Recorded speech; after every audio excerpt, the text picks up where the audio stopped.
Hey guys, it's Sean with Modern Country Living. Welcome back to my channel. And if you see behind me, I've got my Can-Am Defender 2023 model, the XMR version. This is the mud version.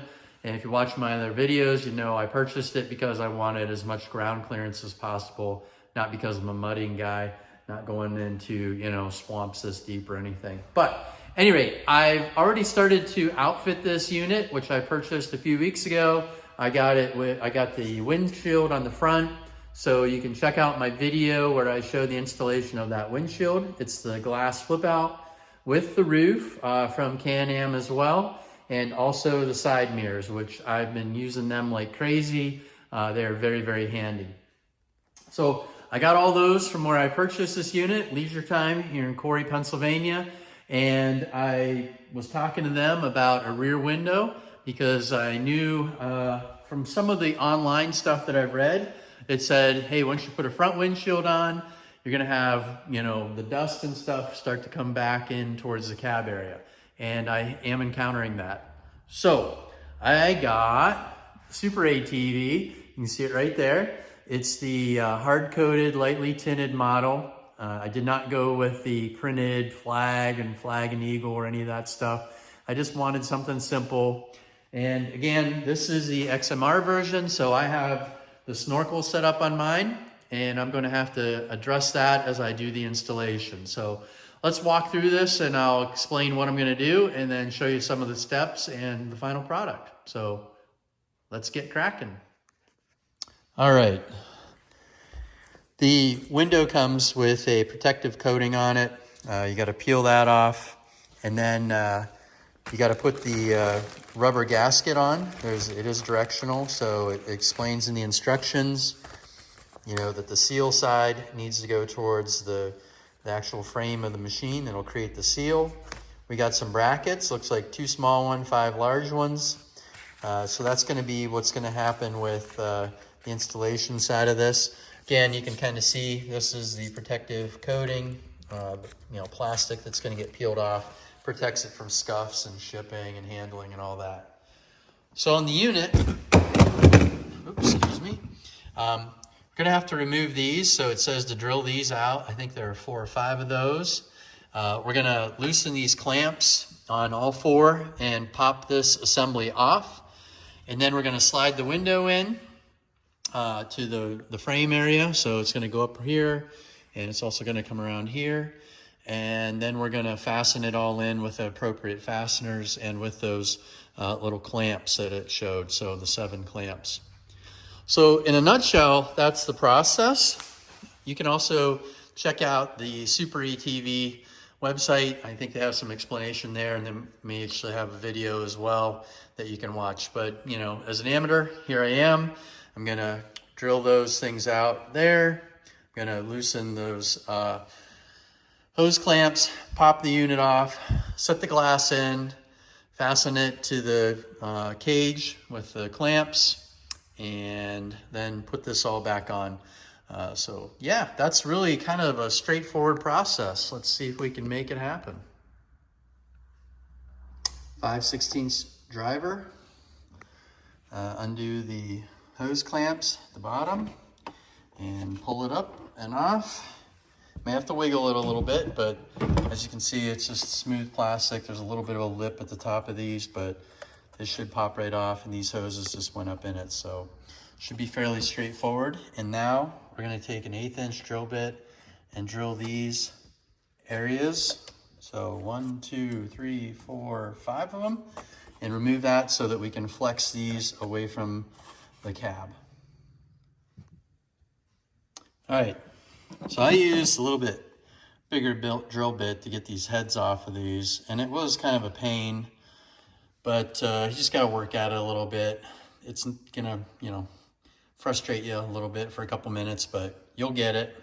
So get those out of there, and then I'm gonna test fit the window to the back just to make sure everything's as it should be, and then I'll pull the protective film off of it and put the sealer on the window, so you can see it there. Put that around the edge so it seals up nice and tight around the frame. putting the window seal on, you can see you have some left over. So once you get it all kind of compressed in there, make sure you're good and sealed, and then cut the length. I'm going to use some tin snips here. This is kind of a little bit of a pain.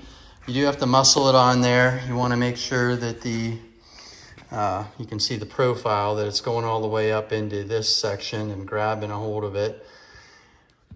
So, I got about probably 10 minutes and just goofing around, getting that in there. I decided to start here and figured that way I've got a nice clean seal all around the top and on the bottom. So this is one area where I guess if moisture could get through, it'll probably be in that spot, but that's what I'm gonna decide to do with it. So again, that's gonna slide right up in there.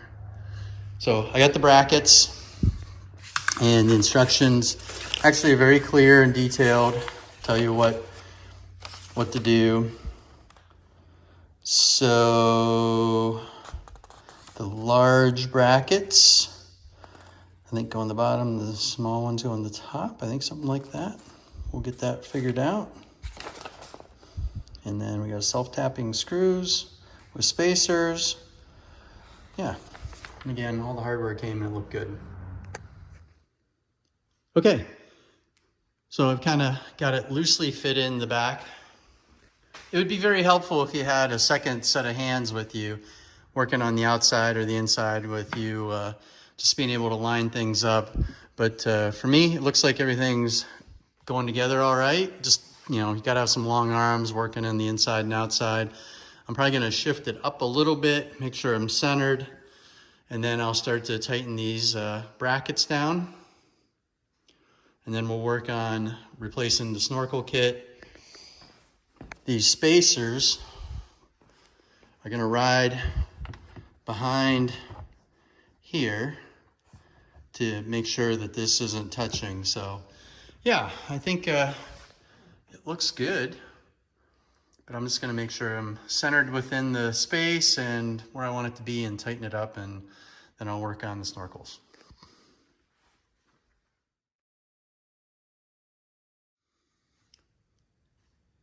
And like all good projects, gotta have a little hiccup. I was getting ready to install the last spacer behind that, and I dropped it. And I'm looking down in, where is it? Where is it? Okay, let's come around. Don't drop it, whatever you do. And basically, it's down in there somewhere. Let's see it. Spacer down there. There it is. Okay, I gotta get the little grabber and reach down there. It looks like it's right next to that hole. I'll try to get it from the top. All right, part of the fun of working on stuff, dropping things and then trying to find them.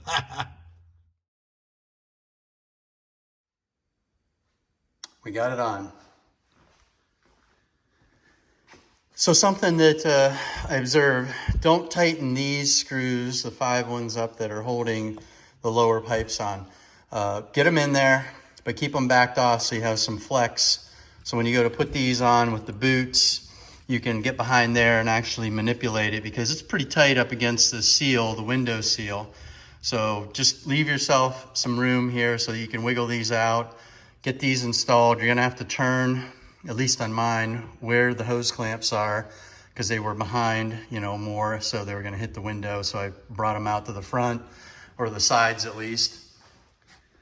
And you can see the final product. Then tighten them all up, and tighten up your hose clamps. Make sure everything's secure. Put those 2 little hoses up in, route them in the little holes there.